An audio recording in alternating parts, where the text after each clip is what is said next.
Mr. President, I'd like to say a word about the sequester.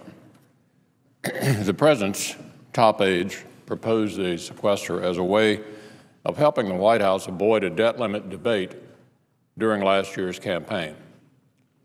In essence, the deal we struck was that in exchange for avoiding a second vote before the election, the debt limit would be paired with spending cuts only,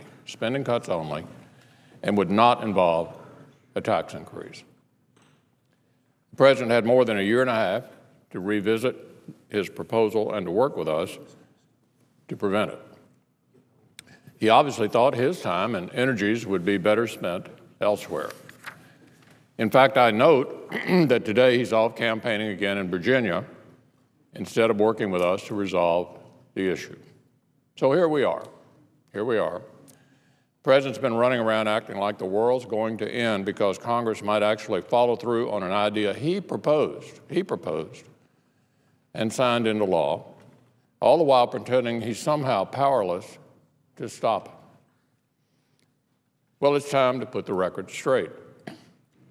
As someone who was personally involved in the 2011 budget talks, I think I'm in a pretty good position to do that.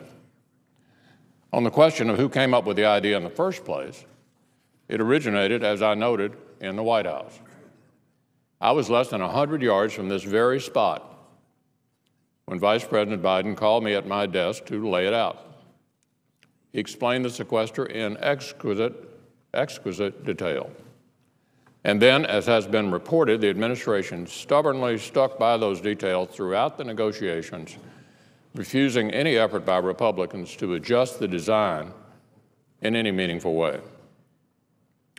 More important than who came up with the idea of the sequester, however, is the fact that the bipartisan agreement that included it and that brought us to the point envisioned $2.1 trillion in spending cuts. That's what we voted for in August of 2011. Democrats and Republicans agreed to $2.1 trillion in spending reductions as part of the 2011 Budget Control Act. So we can all go back and talk about what might have been or what the President wanted or what he now wants, but let's be clear about the facts. Those cuts were to come in two steps. First, through an immediate $900 billion spending reduction in the form of budget caps, and then by an additional $1.2 trillion in cuts to be achieved one of two ways, either by the so-called supercommittee or, if that failed, through the President's sequester proposal, meaning automatic spending cuts to both domestic and defense programs. And while the President tried repeatedly to make tax hikes a part of the backup plan, he ultimately gave up on that in exchange for avoiding a second vote on the debt limit before his election. The President made a deliberate decision to give up on getting any tax hikes or revenue enhancements or whatever the White House wants to call it as part of negotiations over the sequester mechanism. He made the calculation that avoiding a second vote on the debt limit before the election was more important. So any effort to bring taxes into the picture now is just a ploy to move the goalpost.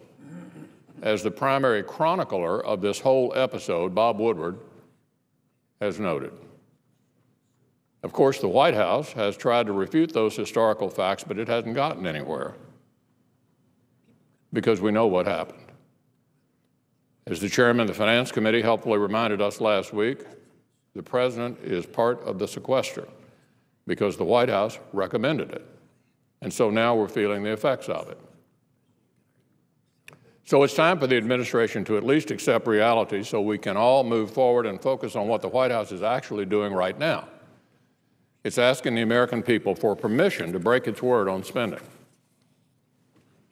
Asking the American people for permission to break its word on spending. Look, we reached an agreement to cut $2.1 trillion in government spending over 10 years, and we intend to keep our word. Should these cuts be implemented in a smarter way? You bet. But the President and his cabinet secretaries had a year and a half to think about that. They just can't show up now at the last minute and expect the American people to bail them out of their own lack of responsibility. We can either secure these reductions more intelligently, or we can do it the President's way with across-the-board cuts. But one thing Americans simply will not accept is another tax increase to replace spending reductions we already agreed to.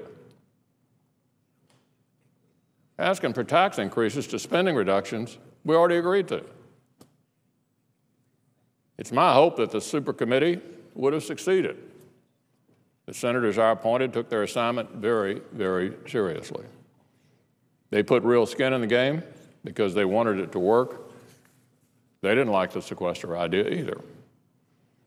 And had the President engaged in a serious and supportive way at the time, the supercommittee may well have succeeded. But he was busy. He was campaigning, and I'd argue undermine the process instead. But even after the supercommittee failed, Republicans continued to work to find another way to achieve these spending cuts. We repeatedly called for replacing the sequester with smarter cuts rather than tax hikes, according to the original pact. House Republicans actually passed 2 bills to do just that. But again, instead of engaging with us, the President just set up more roadblocks. For more than a year, he resisted and dismissed every Republican attempt at a compromise. He refused to offer any kind of reasonable alternative, and he even threatened to veto other proposals aimed at averting the sequester. And now, here we are, with the President presenting the country with 2 options: Armageddon or a tax hike. Well, it's a false choice, and he knows it. But then the President's a master at creating the impression of chaos as an excuse for government action. Do nothing, fan the flames of catastrophe, then claim the only way out is more government in the form of higher taxes. Look, the choice we face isn't between the sequester and tax hikes. Remember, we're only talking about cutting 2 to 3% of the budget. Any business owner or middle-class parent will tell you it's completely ridiculous to think Washington can't find a better way to cut 2 or 3% of the federal budget at a time when we're $16 trillion in debt. Every single working American had to figure out how to make ends meet with 2% less in their paychecks last month, just last month, when the payroll tax holiday expired. You're telling me Washington can't do the same? It's absurd, utterly absurd. There's no reason in the world these cuts need to fall on essential services or emergency responders. After all, even with a sequester, Washington will be spending more than when President Obama got here. We're only talking about cutting a tenth of what the President spent on the stimulus bill. Enough. Enough. Step 1 in the process of getting to a serious solution is to end the White House denial of historical reality.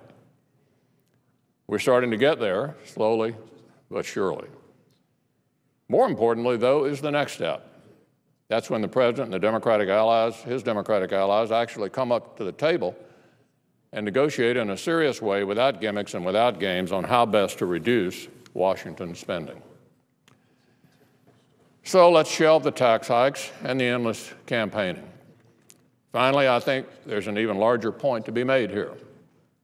The President's been going around warning of utter chaos if the sequester takes effect.